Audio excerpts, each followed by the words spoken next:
Mambo na karibu katika kipindi cha Ifahamu China. Mimi ni Zakia Peng.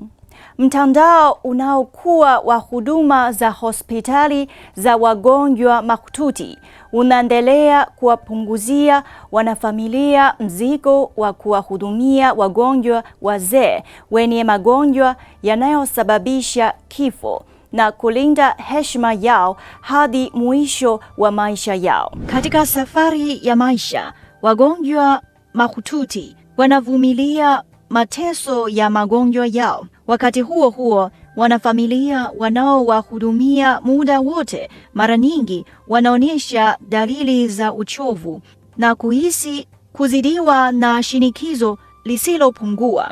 Peng Wanglian anayefanya kazi katika kituo cha wagonjwa mahututi cha hospitali ya saratani ya Hunan huko Changsha, mji mkuu wa mkoa wa Hunan, ni sehemu ya timu ya watoa huduma kwa wagonjwa mahututi. Kazi yake inaenda mbali zaidi ya kufariji wagonjwa, kwani anaingia katika maisha ya familia zinazogubikwa na msongo wa mawazo.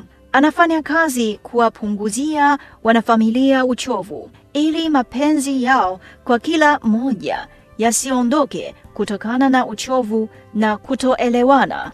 Mmoja wa wagonjwa ambao Peng anamhudumia ni mwanamke mzee mwenye jina la ukoo Liu, ambaye anaugua saratani ya mapafu iliyofika ngazi ya mwisho. Kwa kuwa matibabu makali hayawezi tena kubadili hali yake, familia yake imeheshimu matakwa yake ya kurudishwa nyumbani, ambako anaweza kuwa na wafamilia yake katika siku za mwisho za maisha yake.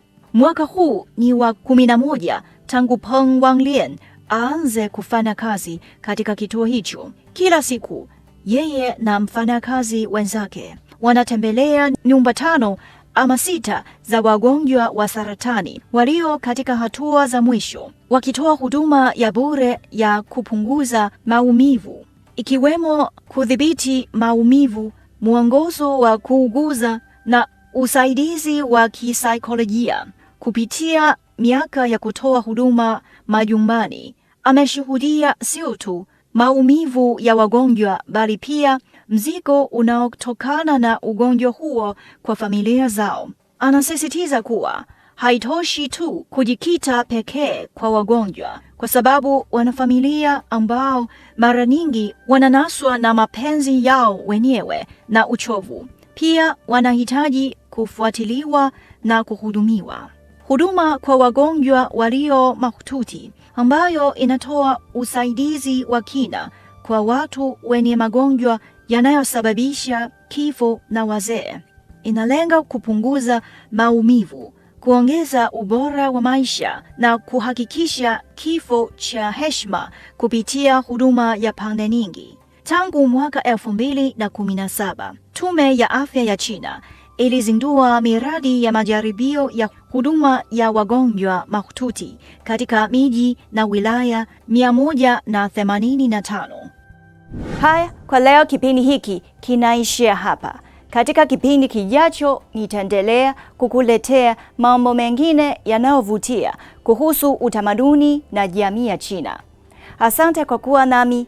Mimi ni Zakia Peng. Kwa heri. Kwa taarifa zaidi kuhusu China, unaweza kutembelea tovuti ya CRI Kiswahili na marafiki_CN kwenye Facebook. Pia unaweza kupakua app ya Cheche kwenye Google Play na Palm Store.